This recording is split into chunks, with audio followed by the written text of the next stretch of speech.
My journey into dragon boating began in grade 10 when my mother gave me the idea to join my school's dragon boat team, Lamoureux.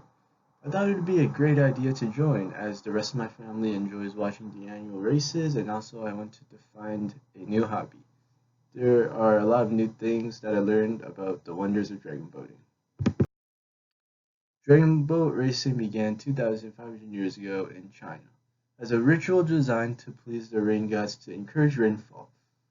Although dragon boating was quite popular for a while, in 1966 dragon boat racing was banned as it was an outdated custom. It wasn't until 1976 when Hong Kong allowed it again.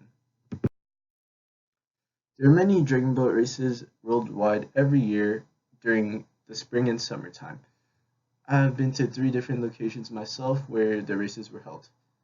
These races were at the Pickering Dragon Boat Race, Port Perry races, and the most anticipated one, the Toronto Island Dragon Boat Festival.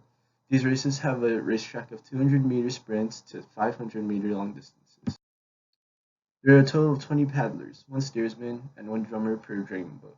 Within the paddlers, the first 6 paddlers are responsible for pacing the rest of the paddlers. The middle 8, called the engine, is where all the power is coming from, and the last 6 paddlers are the rockets, which give a boost. I was positioned in the engine room myself, as I was a bit on the heavier side. The way to hold your paddle is to create an A-shaped frame, which is the starting position of the row. In order to maximize the amount of power in each row, the paddle needs to be buried deep in the water. The key is to being successful in races is to be synchronized with the rest of the boat and at the same time maximize on the amount of power in each row. Training for me was not fun at first as I was really weak back then. Every week I had to wake up at 6 to get to school for dragon boat training for 2 days. Our training consists of a gym workout, swimming, and rowing on the pool side. On Fridays, we went to a nearby lake and practiced on an actual dragon boat.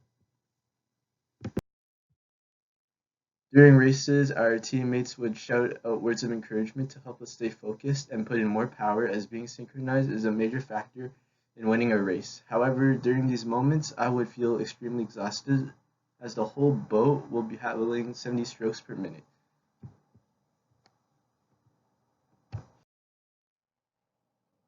I learned many valuable lessons and gained many positive traits from my 3 years of paddling. I learned that teamwork makes the dream work, as it is key to stay synchronized with one another in the boat. I also learned to persevere throughout dragon boat, as you have to take in all the pain and keep going. My body has also physically improved since then. The future of dragon boat racing is on the rise, as more and more new paddlers of all ages join the dragon boat community. But for me, I'm taking a rest this year in order to catch up with school. Dragon boating takes a lot of commitment in order to reach your full potential.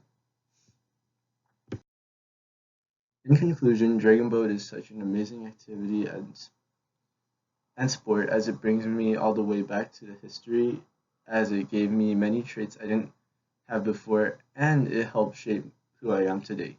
I'm glad I took dragon boat as a hobby that day, despite all the pain and hardships I had to endure. Thank you for listening.